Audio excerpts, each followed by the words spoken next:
Hey guys, I just wanted to make a quick video showing how I knurl on a 4-axis mill using Mastercam. As you can see, I've got a 1-inch diameter solid that's 5 inches long, and I want my knurls to start 1 inch from the left and end 1 inch from the right.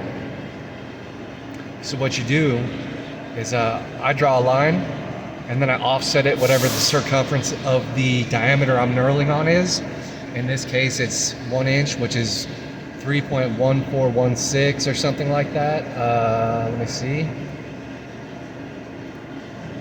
Yeah, 3.1416. So I draw that on the top of the part because we're going to use axis substitution. So I draw that box. Now I'll go to the drafting tab and I'll click on the crosshatch. And I like to use magnesium with a spacing of 70 thousandths. I just found that it makes a really nice size knurl. I'll select that, hit OK. There's my cross hatching. I like to delete this or put it on another level, just the outside perimeter. I'll delete that.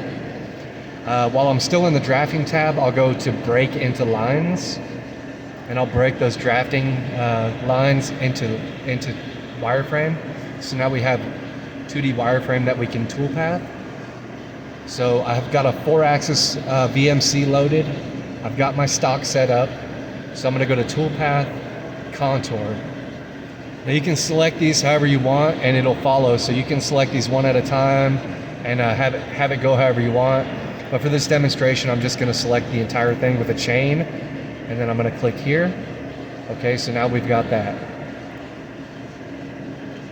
So under tool, I like to use a 45-degree drill mill. The diameter doesn't matter. I'm using a 375 drill mill. Speeds and feeds depend on whatever material you're using. Cut parameters, you want to turn compensation to off.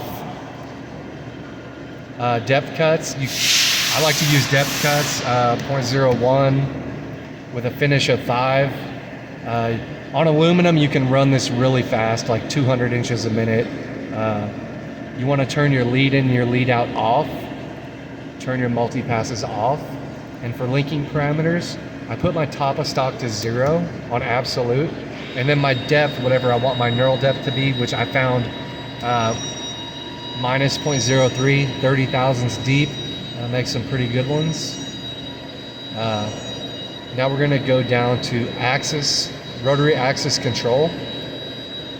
We're going to use axis substitution, substituting the y-axis, and then put in whatever diameter you're using.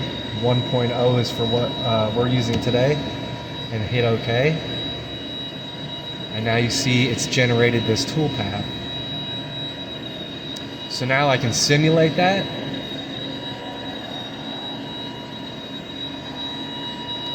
Hold on 1 second, my stock isn't defined properly. Go to my stock setup page. We're going to use cylindrical,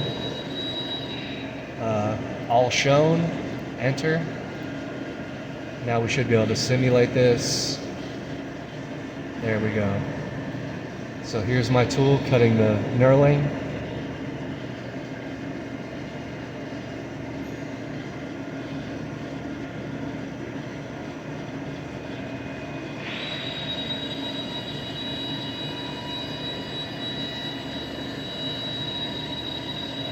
But yeah, I found this is just a nice way to put some really fancy looking knurls into a part.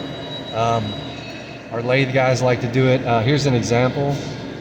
This was cut on a rotary. You can even put your name or whatever on there.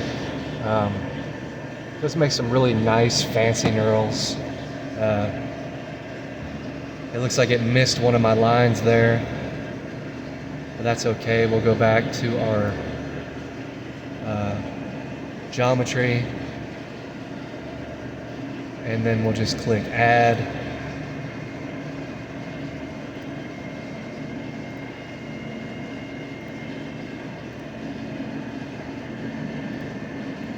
We'll regenerate our toolpath.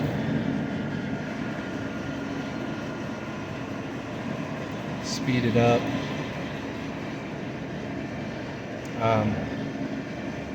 On aluminum like this, I ran it at like 12,000 RPM and 250 inches a minute, and this only took like 3 or 4 minutes to do.